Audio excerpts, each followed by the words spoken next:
In a major step aimed at boosting youth employability and skill development, Vedant, the government in partnership with India Inc. will roll out a much anticipated one-year internship scheme for youth aged 21 to 25 years. The scheme comes with specific eligibility criteria. In fact, candidates must be aged between 21 and 24 and not 25, as I mentioned, and should not be engaged in full-time employment. What are the other criterion, Vedant, as far as the scheme is concerned? That's right. So the government has said that the youngsters must be in the age group of 21 to 24. In fact, if we can have those graphics up on our screen, the family income must not be exceeding 8 lakh rupees annually. That's what the government has also said. In fact, the candidates pursuing formal degrees or jobs cannot apply, as you pointed out, Radhika.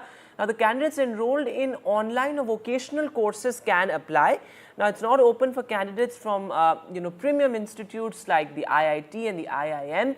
And of course, what happens today essentially is that this internship portal goes live. So companies will essentially now be able to invite applications. So from October the 12th is when you can apply as well. You can register on the portal, complete Aadhaar-based eKYC, submit self-declaration and eligibility, mention skills and interests, and the portal will match skills that you've mentioned with the company's needs. So in a sense, it aims to create a very seamless interface there. But let me bring in our guest this morning, Payal Nambiar, CEO of B Square Solutions and Director of the Nambiar Group, a prominent entrepreneur and business woman. Thanks very much, Payal, for being with us. My first question to you, this kind of government-corporate collaboration is really something that is, as many have pointed out, the need of the hour when it comes to employment. How do you see this catering to the needs of corporates like yours, given the fact that the government is really looking at skills and enhancing skill sets and making them sort of at par with what the industry needs?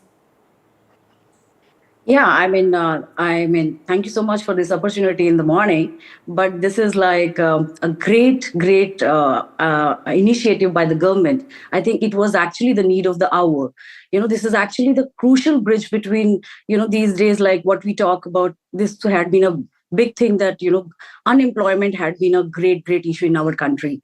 And I think having this kind of initiative can allow so many students to have hands-on experience before even getting into a job. It's a win-win situation for both sides. If you talk about corporates, for them it is, they are getting people, they are absolutely these days, the skilled manpower is a big issue these days. You don't get that kind of people. You train them initially and then you don't see them performing that way. So it is like hands-on experience what the people you see. And then, of course, by the government, this initiative makes a lot of difference. So pipeline of skilled future manpower you get. And this is like situation where total shortage of manpower can be sorted.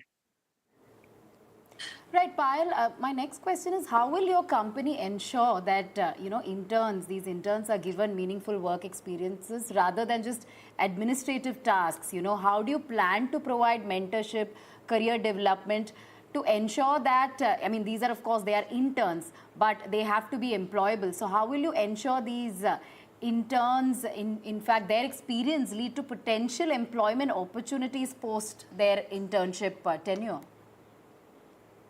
Yeah, see, in our organization, we have always been having a situation where we always have interns.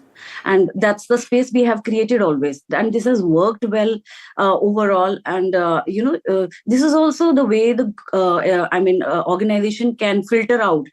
They can train people who are really good without any prejudices that, they're coming from which institute.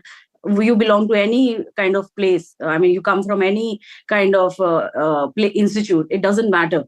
And it depends upon that the institutions also, when ask the people on the spot, they will do it better.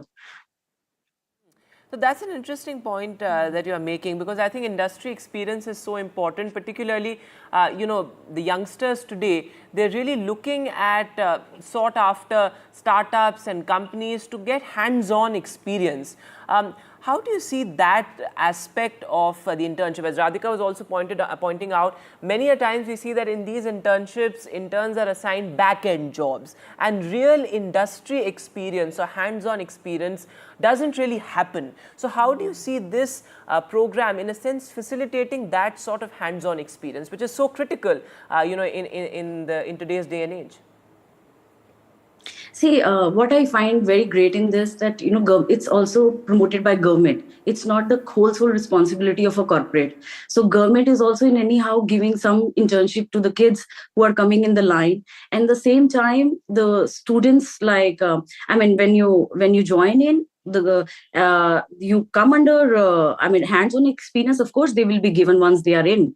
No corporate will just allow somebody sitting on the desk. On the desk, they will be given a certain opportunity. They will be judged on their performance. They'll be started. They always are given with the small jobs which can enhance their working. Of course, it is a win-win situation for both sides. Right, as you said, it is a government-corporate partnership that we are talking about. But what are your expectations, Apayal, in terms of long-term benefits as far as the scheme is concerned for both interns as well as your business, especially in perhaps creating a long pipeline of skilled future employees?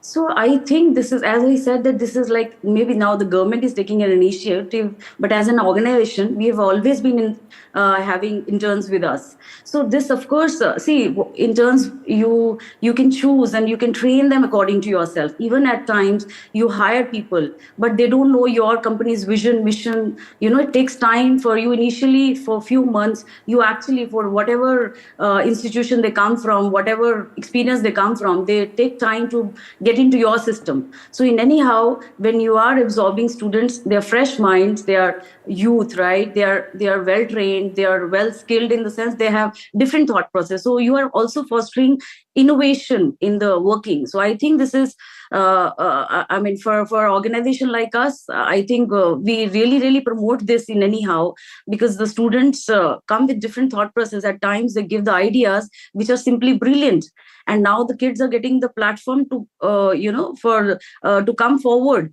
And in the meanwhile, corporates are also going to take advantage in a big way. Absolutely, and Payal, stay on with us, but let's, Radhika, take our viewers through the selection process as well, because that is something that they would certainly be interested in. So it is an automated procedure. The portal will shortlist twice the number of candidates for each position. So that's a huge number there that we're looking at. Now the companies will be selecting from the shortlisted candidates and send their offer letters, and the panel will be overseeing the selection process to ensure fairness. So of course, it's a process that's driven by meritocracy. In fact, the panel will be consisting of government officials and industry representatives as well. So all stakeholders are really part of the panel. But Payal, come in on this point. You of course said that innovation is key, and we have focused a great deal on research, development. But what about technology? Given the fact that we are living in the age of artificial intelligence, and these are certain tools that have become so important when it comes to the whole industry experience.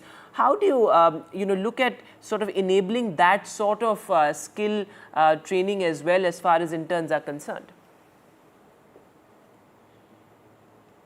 Your point is absolutely valid when you say AI, but every intern will not be absorbed in every situation. Like there'll be different. According to their profile, they'll be put in different streams. So some who are technically coming from the technical background, they will be absorbed at those positions. And of course, there are mentors always, and they will assign them the work where which matches initially to make them understand the subject, and then they are given hands-on experience on the work. They are not immediately put on the work. They need to be guided, and that's what organizations do it, because at the end of the day, you are creating the skilled manpower according to your organization. You mold them, and then at the end, you are creating a benefit to yourself only. And of course, when I say it is actually, as I started with saying, that's a win-win situation for all the partners in this line. Even if it is you're talking about from the government's point of view, you're talking from the corporate's point of view, you're talking about the students' point of view. And at the end, a national agenda of unemployment can be sorted through these kind of initiatives. All right, thank you, Payal, for giving us a perspective on this new scheme of the government in partnership with corporates like you. It is a win-win situation, is what you're saying. But it'll be interesting, Vedant, to look at the funding as well. Rupees 500 contribution from CSR funds required per intern. So how are companies planning to manage the financial aspect of this scheme is also something that we'll perhaps look into as the scheme rolls out. But for now, thank you, Payal, for giving us a perspective on this scheme. But